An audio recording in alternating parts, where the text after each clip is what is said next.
батька чужа мать, виправляють із півночі воду брать.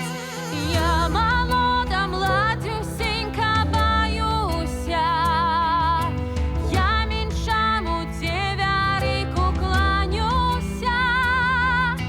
Пойдем с тобой из полночи воду брать, а ты будешь громкие гусельки играть.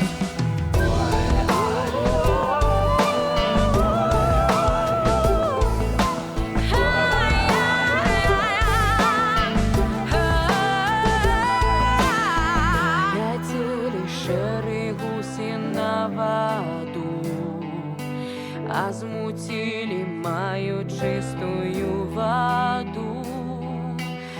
Один часок я простояла, другий часок я промовила.